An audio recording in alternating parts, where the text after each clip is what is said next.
So you want to grow on LinkedIn in 2026? Good news. It's actually much easier than becoming competent.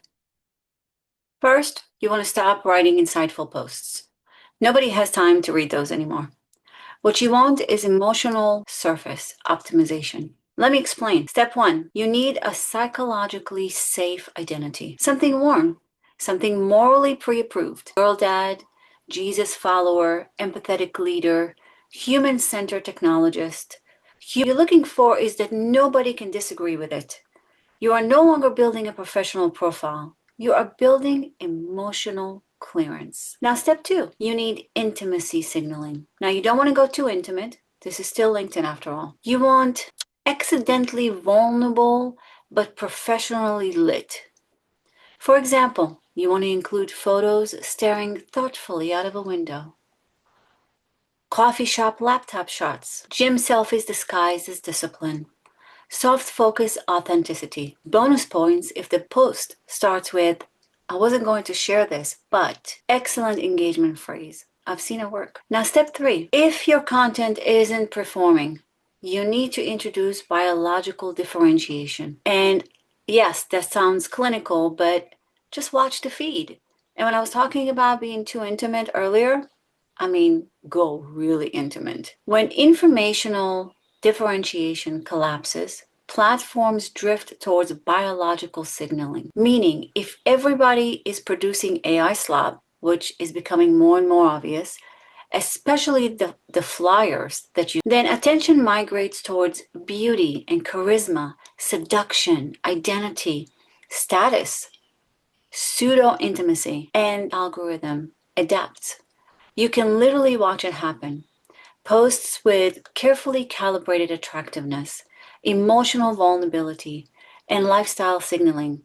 They actually outperform actual genuine networking of exchanging ideas. You'll see comments from people that somehow sound like they're flirting at a networking event hosted inside a TED Talk. Insightful post. Well, hello there. Love your perspective.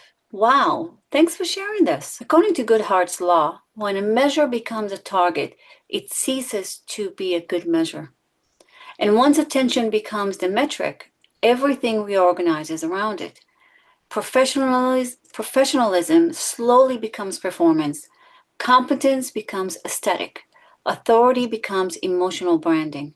And eventually, nobody knows what's real anymore. But as we always do, we're going to examine it from the judgment outcomes. The first order result, guess what it is? You guessed it. You're going to get more followers. The second order results, even more followers. The third order results, yet more followers. No, I'm kidding. So the first order results are people adapt behavior to the incentives the algorithm supports. The second order is professional signaling itself becomes performative rather than informative. It's the chicken or the egg question. Did people change first or did the algorithm? Because it's a closed loop system and one learns from the other. Third order effects. Institutions lose their ability to distinguish between competence, visibility, seduction, and influence because systems can only make good decisions if the signals inside the environment still mean something. If everyone is producing the same exact AI-generated leadership advice, the same productivity threats, the same 5 lessons I learned as a founder post, attention starts flowing towards biological changes. You can actually literally see the drift of professionalism slowly merging with influencer culture in real time. Because once informational differentiation collapses, human differentiation takes over.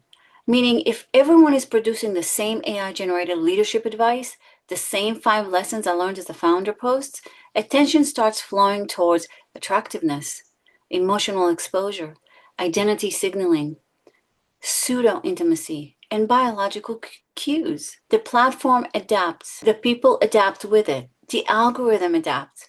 You can literally watch professionalism slowly merge with influencer culture in real time. And eventually, the poisoning of the well.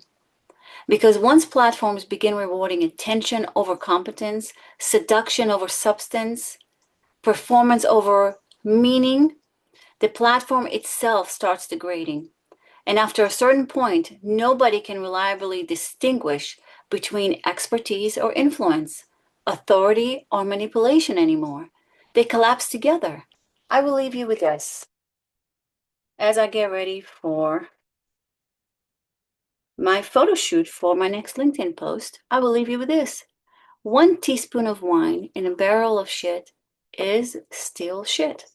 Once contamination reaches a certain threshold, the platform no longer elevates the conversation. It elevates the most adaptive performance. And unfortunately, understanding the system doesn't exempt you from the system itself. So now that I'm properly dressed, I should probably go take a few photos for my next LinkedIn post. I only have 50 followers.